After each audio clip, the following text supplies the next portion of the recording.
यशोमती मैया के नंद लाला।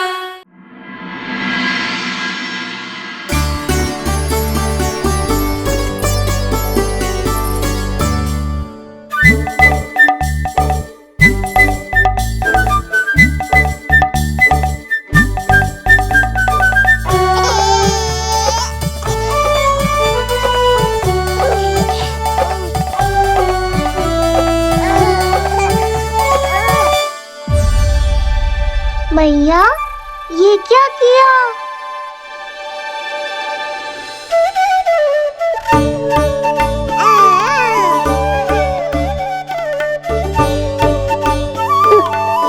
लगता है इसे माखन से अधिक ही प्रेम हो गया है। सावधान यशोदा, कहीं बड़ा होकर माखन चोर ना बन जाइए। माखन चोर क्यों बनेगा मेरा लल्ला? माखन की कोई कमी है क्या हमारे घर में? जितना माखन चाहिए उतना माखन खिलाऊंगी मैं अपने लल्ला को।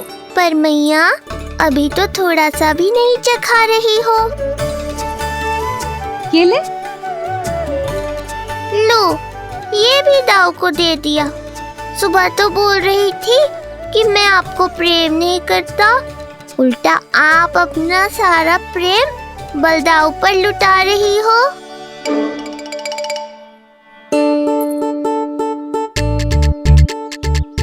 सुनो जी, कान्हा के चारों ओर सिरहाने लगा दो ना, नहीं तो जी फिर से इधर उधर चला ना जाए।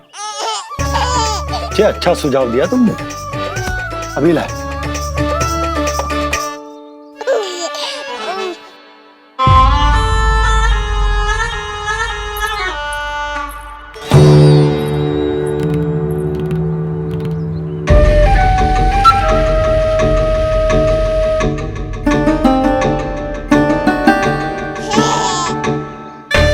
इस बालक का वध करके जब मैं मथुरा वापस लौटूंगा तो प्रभु कंस मुझे अपना विशेष विश्वास पात्र तो बनाएंगे ही, पर क्या पता प्रधानमंत्री भी बना दे।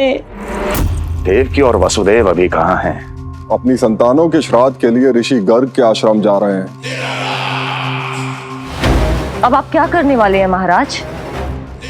एक बार तो मैंने उन्हें प्राण दान दे दिया।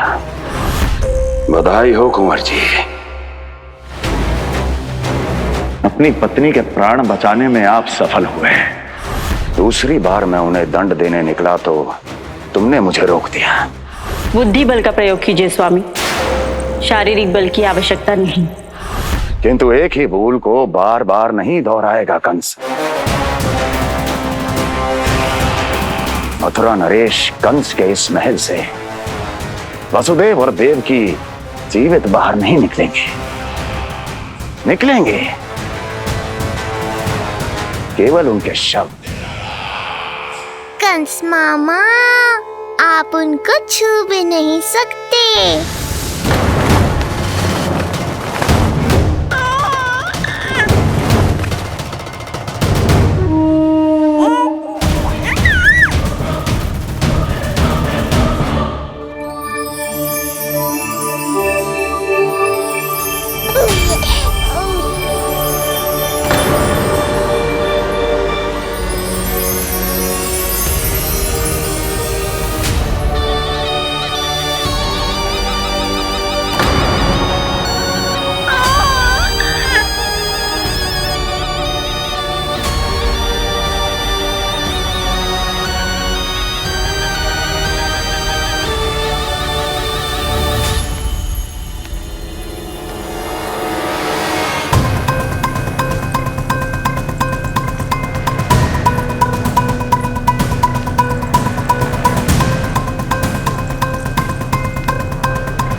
क्या हो रहा है?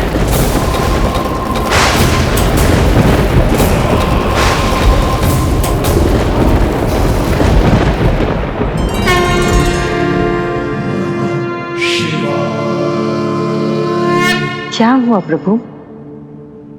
आप अचानक इतने चिंतित क्यों हो गए? कृष्ण ने अपने पांव का अंगूठा अपने मुख में रख लिया है देवी।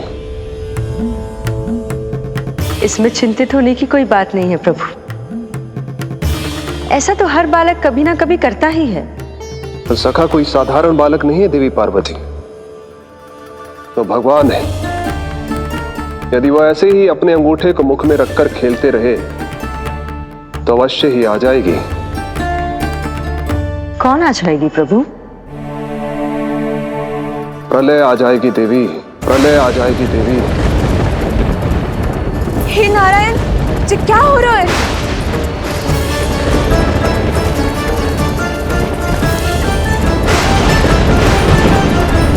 जी ऐसे लग रहा है जैसे दिन में ही रात्रि के समान अंधेरा छा गया हो। लगता है बहुत बड़ी आंधी आने वाली है।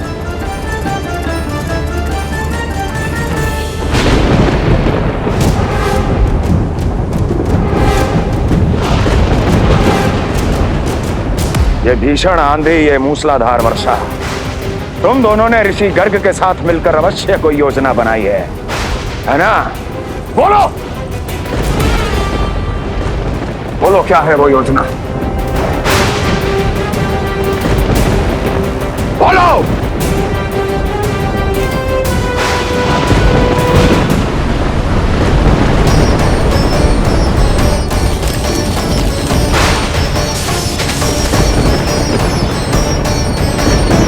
लगता है प्रकृति क्रोध में। मैं जाकर गौशाला संभालता हूँ, कहीं कोई हानि ना हो जाए। तुम बालकों को भीतर ले जाओ।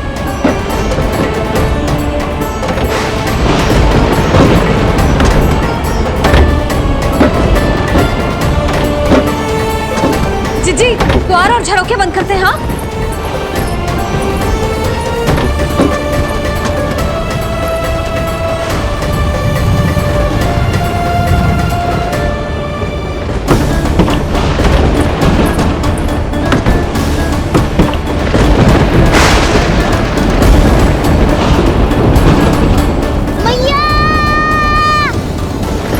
लल्ला, चल अंदर चल के खेल।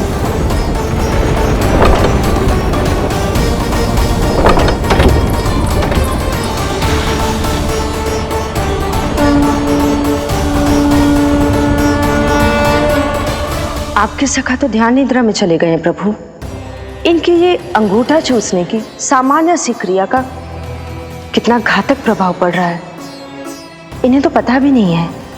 चाहे जानबूझकर की जाए या अनजाने में हो, सखा की हर लीला के पीछे कोई ना कोई उद्देश्य अवश्य छिपा होता है। पर ऐसा लगता है देवी जैसे उनकी इस लीला के पीछे एक नहीं अनेक उद्देश्य छिपे हैं।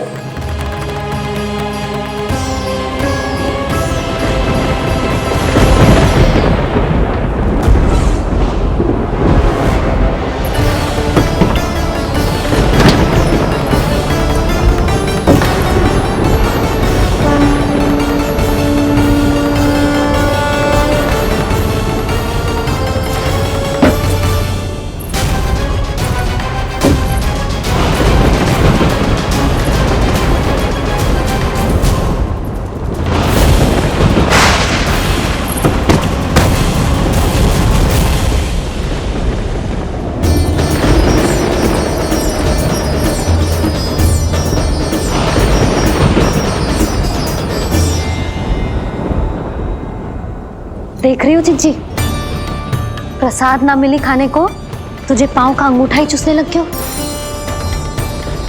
कान्हा ये क्या कर रहा है? अंगूठा मुंह से निकाल दे लल्ला। ये अच्छी बात ना है कान्हा। देख कान्हा, तू नींद में है, इसका अर्थ ये ना है कि मैया तुझे अंगूठा चूसने देगी। निकाल अंगूठा मुंह से। आज तो बड़ी शीघ्र इतनी गहरी निद्रा में सो गए हो तुम।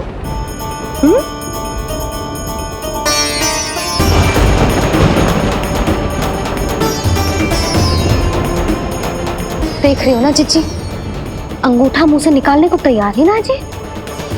ऐसा क्या आनंद मिल रहा है?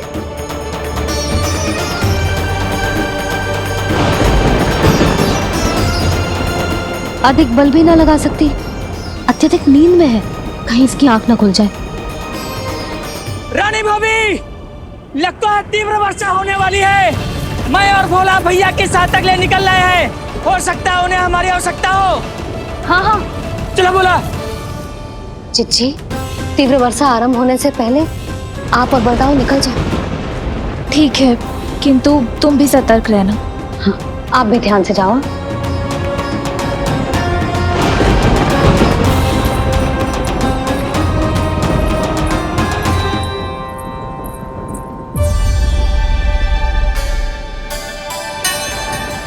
हे नारायण, वस्त्र बाहर सूख रहे हैं और तेरे अन्नप्राशन वाले चावल भी रखे।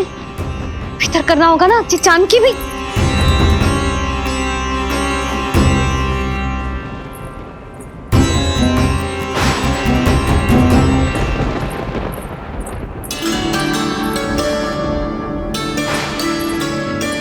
लल्ला, वैसे जी बहुत बुरी बात है।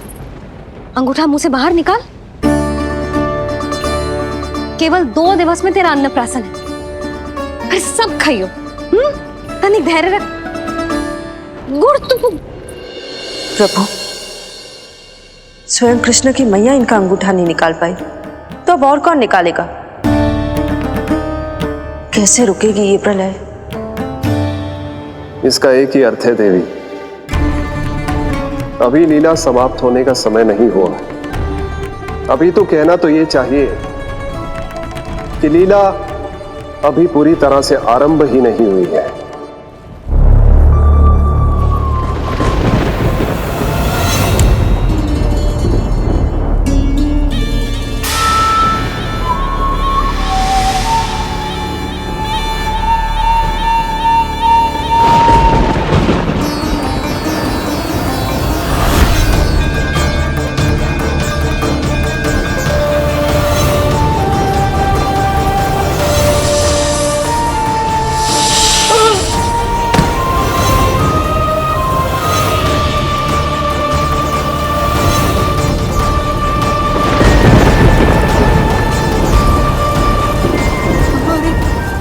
कंस ने प्रलय बुला ली, कंस ने प्रलय बुला ली।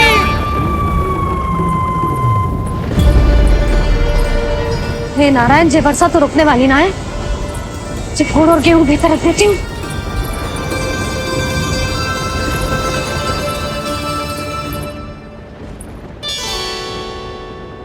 जे देख रहे हो गुड़, जे तेरे अन्नप्राशन के पकवानों के लिए ही है।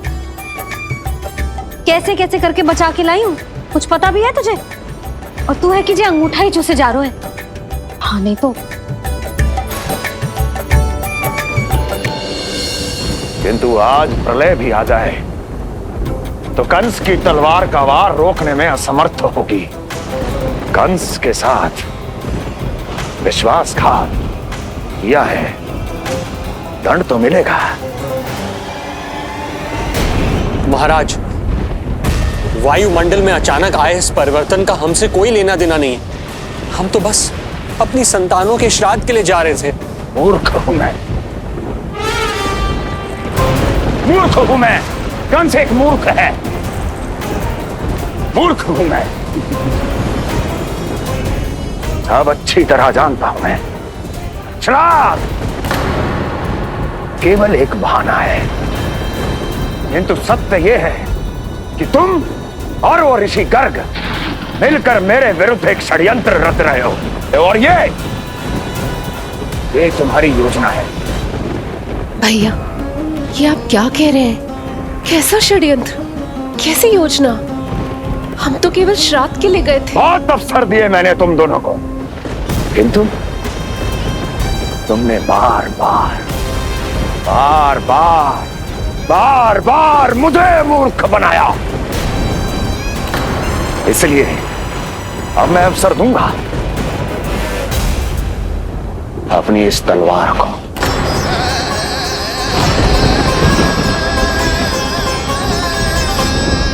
येन केन प्रकारेण साम दाम दंड भेद कोई ना कोई युक्ति लगाकर मैं तुम्हारे उस बालक का वध कर ही दूंगा।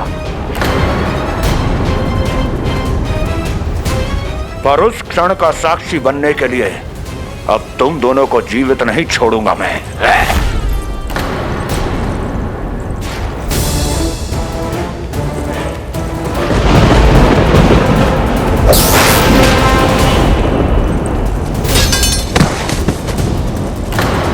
स्वामी,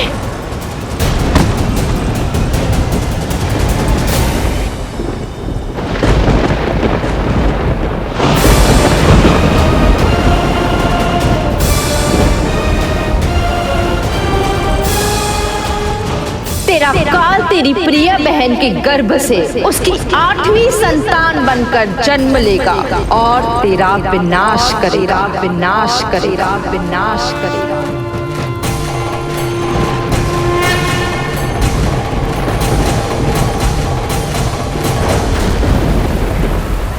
प्रलय आने वाली है, प्रलय आने वाली है, प्रलय आने वाली है।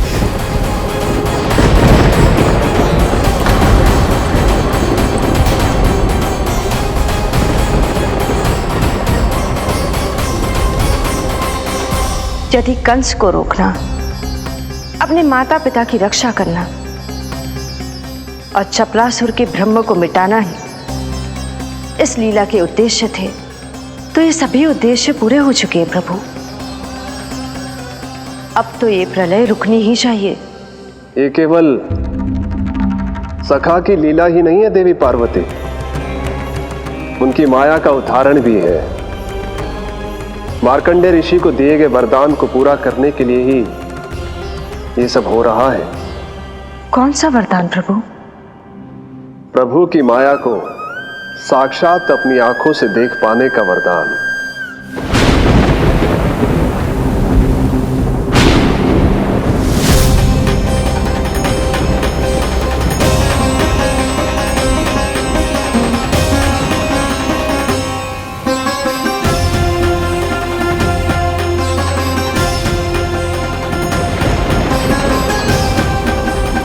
हे नारायण, क्या ये प्रलय है?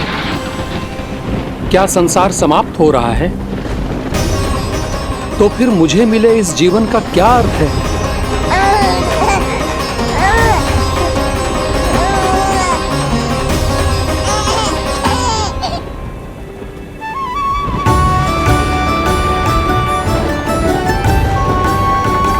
ये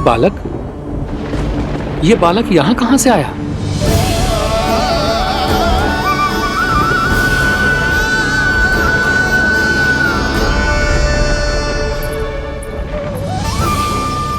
सोते हुए कितना निर्दोष लगता है जी। चारों ओर जल ही जल है, सब कुछ प्रलय में नष्ट हो रहा है, किंतु ये कितना निश्चिंत है ये। परंतु ये अद्भुत बालक है कौन?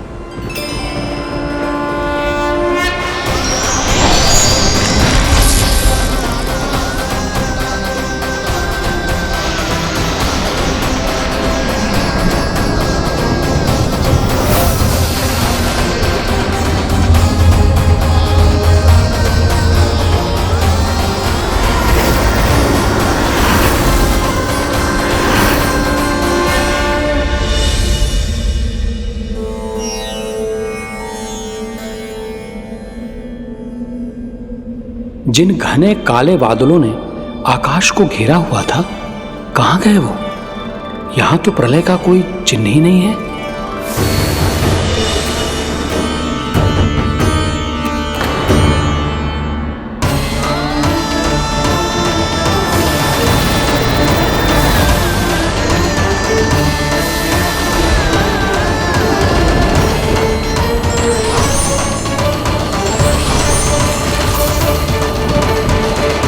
ये आप ही की माया थी ना प्रभु?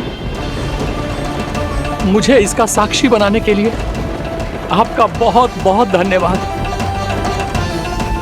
परंतु इसका अर्थ क्या है प्रभु?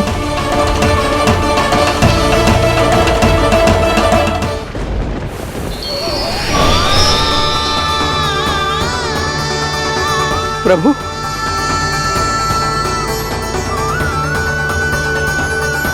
इसका अर्थ ये है कि ये मानव संसार वट वृक्ष पर स्थित है और मानवों का जीवन काल वट वृक्ष के पत्ते पर विश्राम करती एक जल की बूंद के समान होता है। वो बूंद जो किसी भी क्षण नीचे गिर सकती है।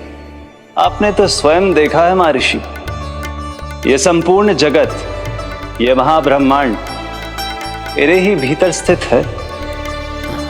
ये उदाहरण है इस बात का कि जो दिखता है उसके कई स्वरूप होते हैं। जो आज आप देख रहे हैं वो पहले भी हो चुका है और आगे भी होगा।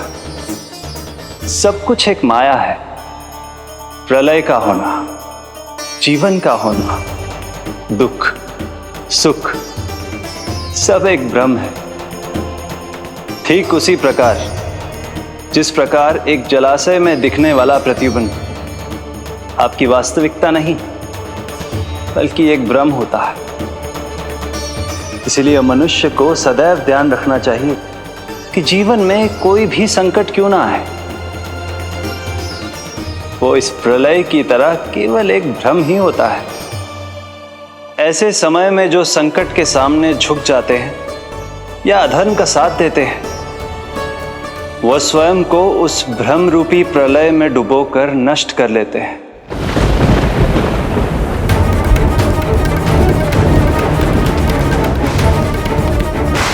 पर जो मेरी शरण में आकर संकटों का सामना करते हैं, वो स्वयं को कठिन से कठिन प्रलय से भी उभार लेते हैं। किंतु प्रभु, सभी व्यक्तियों में संकटों का सामना करने का साहस नहीं होता।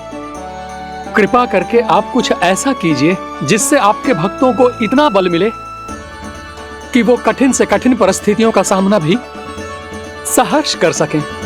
मैं वरदान देता हूं महर्षि, पीपल के पत्ते पर बाल कृष्ण की इस छवि का स्मरण मेरे जो भी भक्त करेंगे उनके साथ मेरा आशीर्वाद सदैव बना रहे। वो चाहे कितनी भी कठिन परिस्थिति में क्यों ना फंसे, बाल कृष्ण की ये छवि उन्हें उससे उभर पाने में सामर्थ्य प्रदान करेंगे।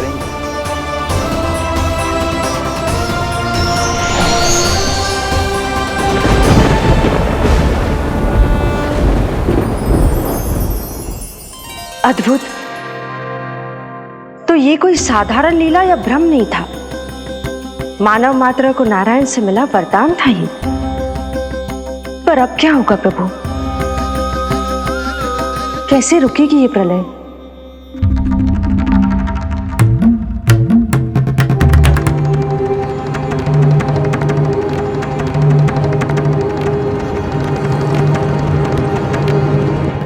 क्या सोच रहे हैं प्रभु? क्या आप रोकेंगे ये सब? नहीं प्रिय, ये कृष्ण की माया है, वही इसे रोक सकते हैं। पर मैं अपने सखा से भेंट करने अवश्य जाऊंगा, पर पिछली बार की तरह बिना उपहार लिए नहीं।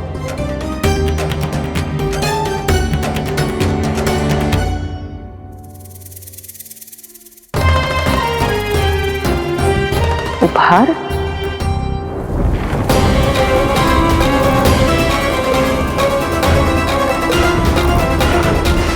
आप तो प्रलय का भी सामना करने के लिए तैयार थे ना भैया? अभी तो प्रलय भी नहीं आई और आपकी ये दशा हो गई। महाराज,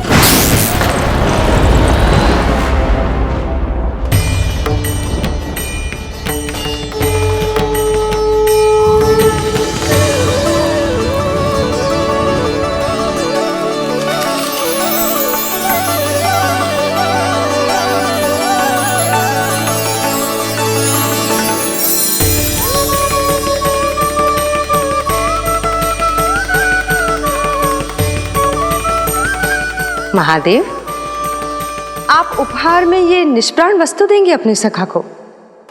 सही पहचाना देवी, पर उपहार देने से पहले इसे आकार दूंगा मैं, क्योंकि प्राण तो इसमें बाल कृष्ण ही मरेंगे।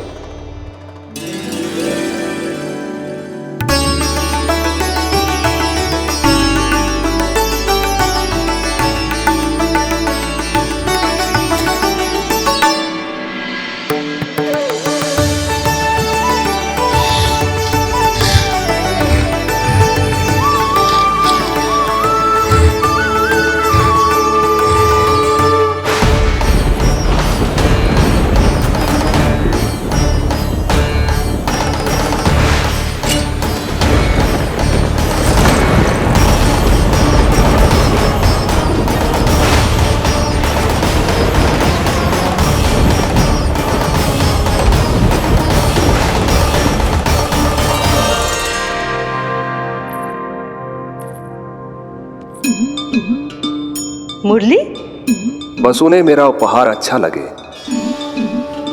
यदि यशोदा मैया ने आपको अपने सखा से मिलने से फिर से रोक दिया तो? इस बार चुपचाप छिपकर उनकी दृष्टि से बचकर जाऊंगा देवी पार्वती। उन्हें पता ही नहीं चलने दूंगा। संभालिएगा प्रभु, यदि यशोदा मैया ने आपको पकड़ लिया तो लेने के देने पड़ जाएंगे महादेव।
ये रहे चावल, जानकी को कही थी मैंने भीतर रख दे। छोड़कर चली गई बाहर, कुछ याद ही ना रहते ऐसे।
कान्हा, अंगूठा निकाल दे नन्ना, नहीं तो रुक जा, मुझे ही अंगूठा निकालना पड़ेगा तेरा। पूरे वस्त्र भीग गए मेरे, कहीं मेरे कारण इसका श्वास ना बिगड़ जाए। वस्त्र बदल के आ रही है मैया।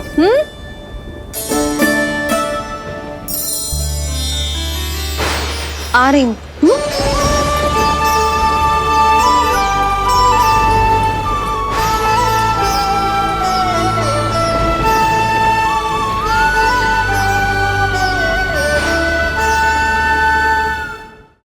शासन की नींव भय होती है महाराज, और आपका पूरा साम्राज्य भय पर ही टिका हुआ है। यदि आप ही इस तरह से भयभीत दिखाई देंगे तो आपके साम्राज्य को डगमगाने से कोई भी नहीं रोक पाएगा।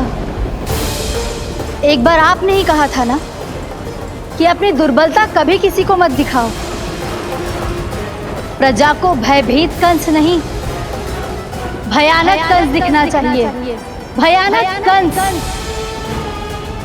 अब आप ये सिद्ध कर दीजिए कि भय आपके शत्रु का नहीं, आपका शस्त्र है। महाराजा धीराज, कंस का शस्त्र।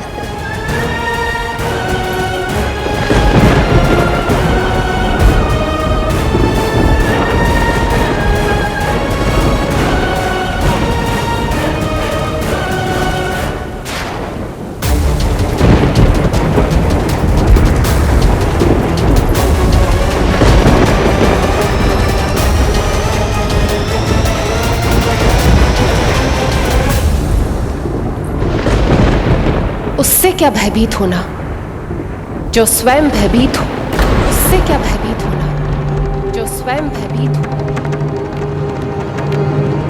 सखा, इस माया को विराम देने का समय आ गया है।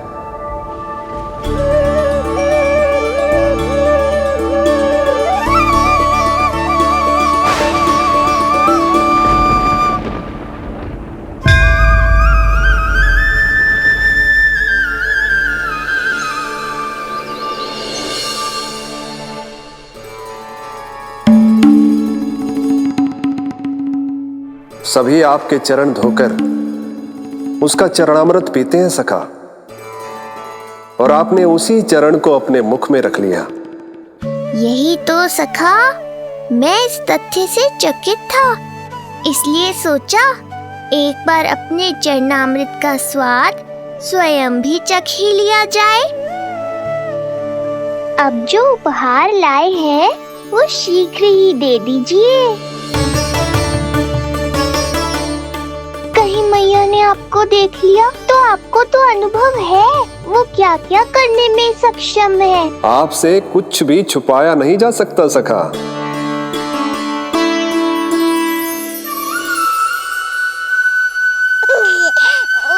इन अधरों पे पांव के अंगूठे से अधिक ये मुरली शोभा देगी सखा।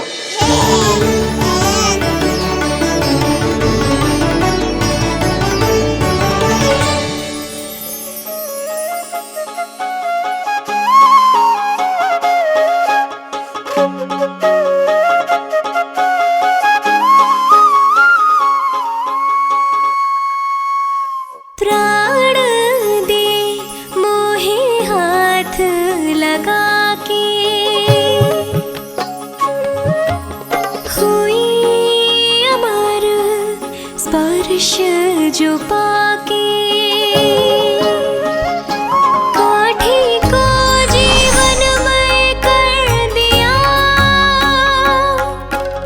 मधुर हो गई सारी। मन प्रसन्न मेरा तन प्रसन्न, प्रभु आज से मुरली हुई है तुम्हारी। मन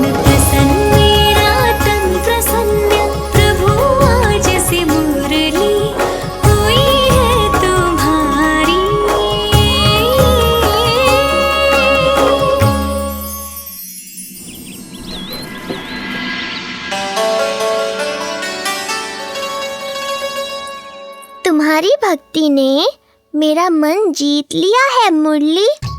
शीघ्र ही सारा संसार तुम्हें मेरे नाम से और मुझे तुम्हारे साथ से पहचानेगा।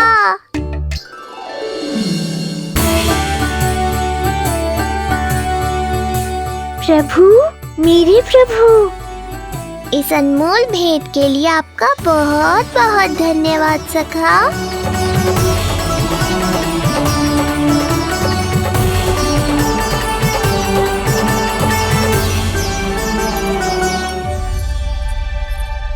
सखा, मैया,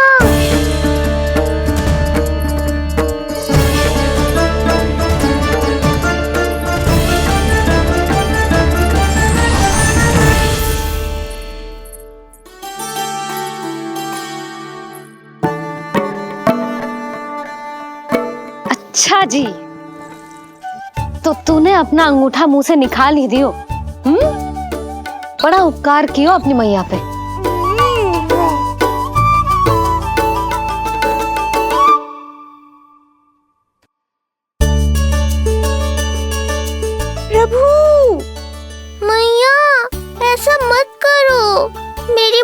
वापस दे दो मुझे।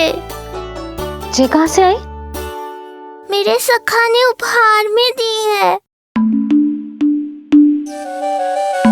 मैंने तो सोचा भी नहीं था मैया कि मेरे अंगूठा मुंह में लेने से इतना सब कुछ हो जाएगा।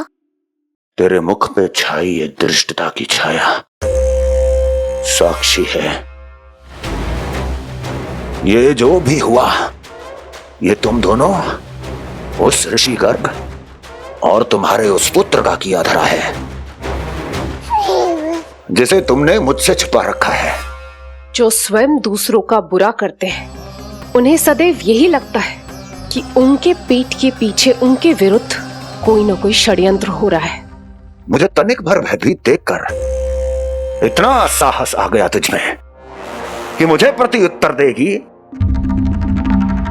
लगता है तुम दोनों महाराज की तलवार के वार को भूल चुके हो। स्मरण करो, इतने वर्षों में इसने एक बार भी तुम्हें छुआ तक नहीं, लेकिन अनेकों बार तुम्हारे हृदय को रक्त रंजित कर चुकी है ये। मेरी इस तलवार ने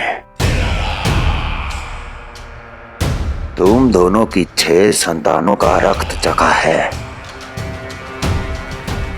और अब एक और संतान के रक्त में स्नान करने वाली है ये। वो संतान जो गोकुल में पल रही है। बस कंस भैया बस, बस कंस भैया बस, बस कंस भैया बस।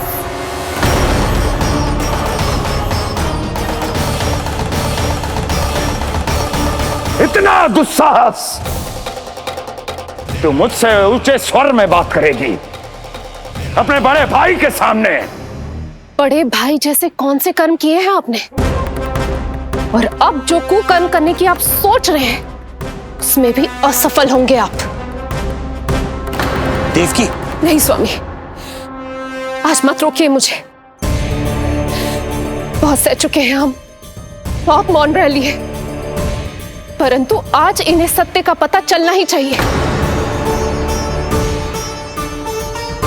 भैया, आपको क्या लगता है आप बहुत शक्तिशाली हैं, तो अपना भाग्य बदल सकते हैं? आप भगवान विष्णु का सामना कर सकते हैं। ये भ्रम राक्षस राज रावण को भी था, और यही भ्रम स्वयं को भगवान समझने वाले हिरण्यकश्यप को भी था। पर ना रावण के 10 शीश बचे और ना ही हिरण्यकश्यप का अस्तित्व। पेट चीर के उनके प्राण निकाल लिए थे भगवान ने। तो सोचिए भैया, आपकी क्या दशा करेंगे वो? मैं आज तक ये बात समझ नहीं पाई कि ये आपका अभिमान है या अज्ञान, जो आप भगवान विष्णु का सामना करने चले हैं। देवकी! इस क्रोध का आप कोई लाभ नहीं है भैया। अब तक मैं व्यर्थ ही आपसे भयभीत होती रही, परंतु अब और नहीं। जब हमारी रक्षा स्वयं भगवान विष्णु कर रहे हैं, तो फिर आपसे कैसा भय? जब हमारी रक्षा स्वयं भगवान विष्णु कर रहे हैं, तो फिर आपसे कैसा भय? तू क्यों मुस्कुरा रहा है? अब ये मत ही सोचना कि मैया फिर से अंगूठा चूसने देगी तुझे। अब उसकी आवश्यकता ही नहीं पड़ेगी मैया।